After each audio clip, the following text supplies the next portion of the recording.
Yeah, hi. Not too good this week. I mean, more, not shocked. Had only 16 on field, so look, pretty good. Okay for the amount of players I had on field. Also had Mitch Owens going down too. As you can see here, top 32% for the rounds, not particularly good. Went down 2,500 ranks, so not the best. Still the top 15k. So look, it was going to be always a tough round. A lot of things at the beginning of the round, before the round even began, just didn't go my way. Um, So we'll start off here with Hewitt. He got 97. Happy with that. And could have been, not his best. A bit below his average, to be honest. Even though Carlton won. Jack Cresp, 119. I thought he'd get like 120, 130. He got a goal. He got the goal towards the end there, so I don't know why he only got 119. Thought he would deserve about 120, 130, I reckon. It's a little, I mean, still a good score, but, in a round that, I'm going to struggle a bit. We've only got 60 on field and I need players like him to, you know, just do that little extra. And he sort of did. I'm not going to complain, but, it's just I thought he played a bit better than the 119 game. But, I'll take it. 102 from short, and that's okay. Not his best, not his worst, around about his average of 106. Ridley 103, managed to get over 100 again, so that's good. He's been okay the last few games he's been playing, which is good. Had a slow mid patch, or slow like from rounds 5 to 8. Even at the beginning of the season, it was a bit slow to begin with. Had a few good games, but wasn't quite as consistent. He's not getting those huge scores like he did the early 2021. So, look, you're using my side for now. Got bigger problems. Got 11 trades left, so I might not have enough trades to upgrade to a defender or the money to do so. In terms now, Nick Dacos again, outstanding stuff from him. 112. Pretty happy with that. That's good because I'm going to get rid of him this week, and hopefully Cleary plays, and that'll be like what 300k, which then hopefully that'll be enough to upgrade one of the Gold Coast rookies, which I'll talk about, Roses, or Jeffrey, and I'll be able to get Bodzapelli not this week. So I need the Gold Coast players to play, and it's the week after I'll target him. And hopefully Bodzapelli does poorly. We're 66, that's okay for a rookie. I mean, GWS play score pretty well for the most part.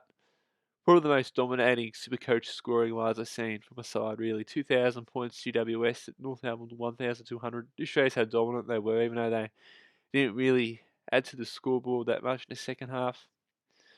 They didn't really, extend their lead. So they probably just took the foot off the pedal a bit. But yeah, 66 from round, it's pretty good. Tom Stewart, he didn't play, or these didn't play, but hopefully he plays this round, Tom Stewart. And hopefully, only 1 week for concussion, so, and he had a bye anyway. So, yeah, the midfielders here, we got Oliver, 141. Chose the captain right this week for once. Haven't done that in a while.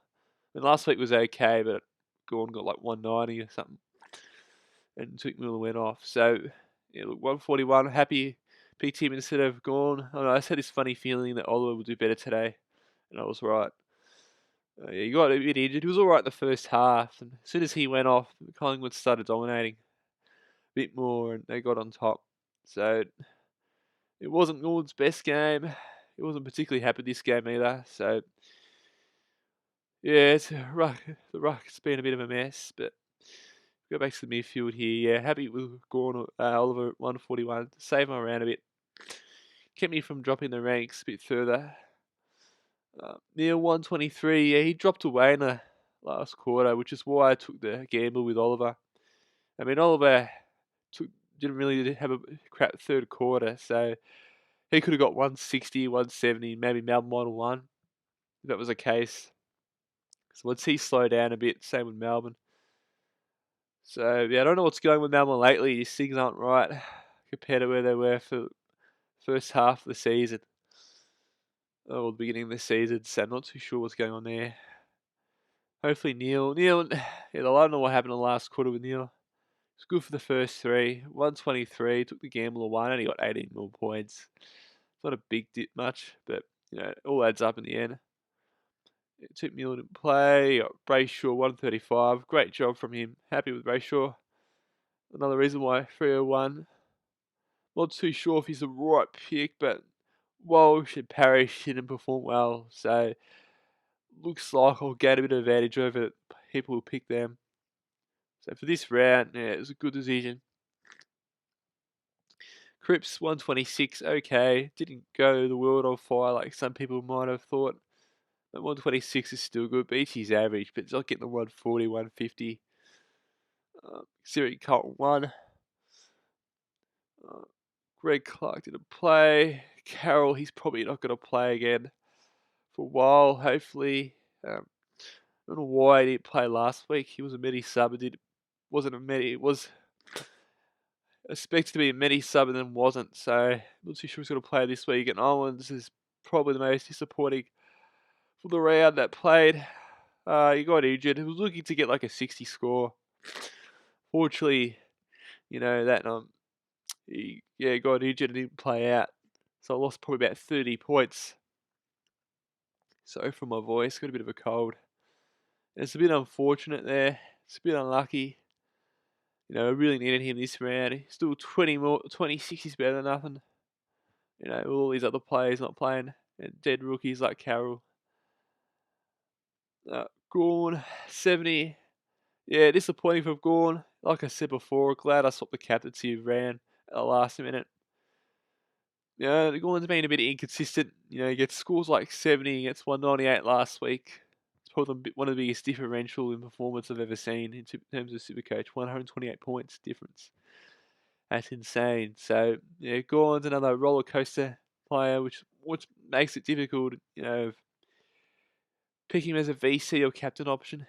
You generally want to pick safer players or against a weaker team, which sometimes that doesn't work out. And Darcy, I took a big call. Bruce didn't get selected or Hayes, which I'm a bit annoyed with because Hayes was performing alright and Bruce was performing well.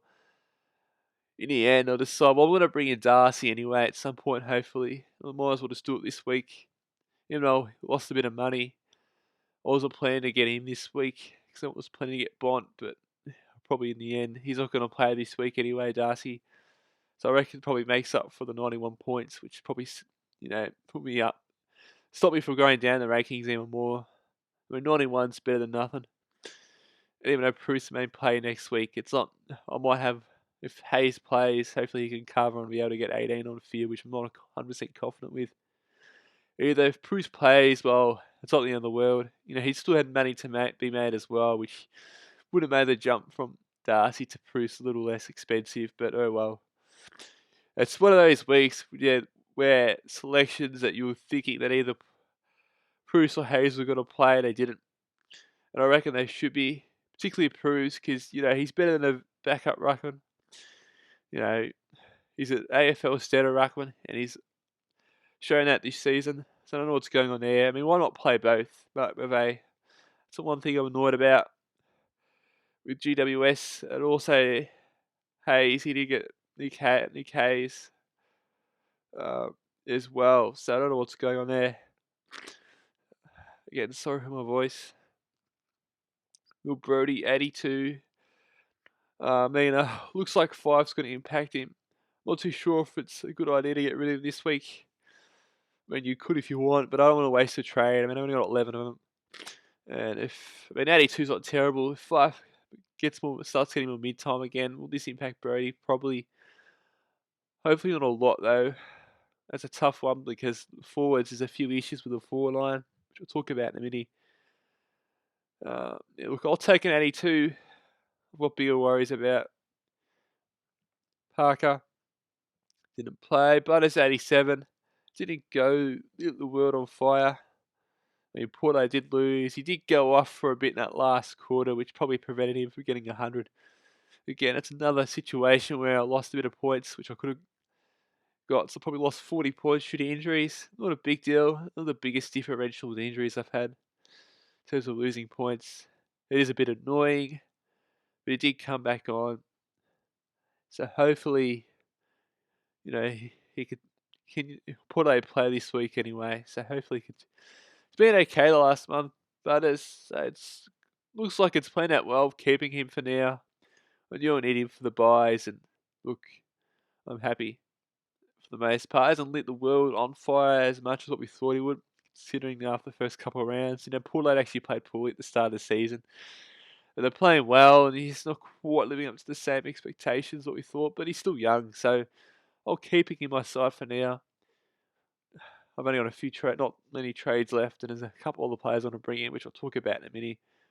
Roses didn't play. I might trade him or Jeffrey next week. Probably Roses, but Roses, since performing well last week, is probably going to stay in this side for this week. And same with Jeffrey. I might even have enough to keep bringing Bont this week, which I'm on the fence. Depending how well Bont's still got a relatively high break even. So in terms of that, if Bont scores, I think on a 139, he goes down in price. So if he gets like a 120, that might be alright for me. And I'll be able to get him at a lower price. And these Jeffrey and Roses should be able to increase their value anyway because I got a low break even. That should bring in money. There's enough money to bring in English, hopefully in a few weeks' time.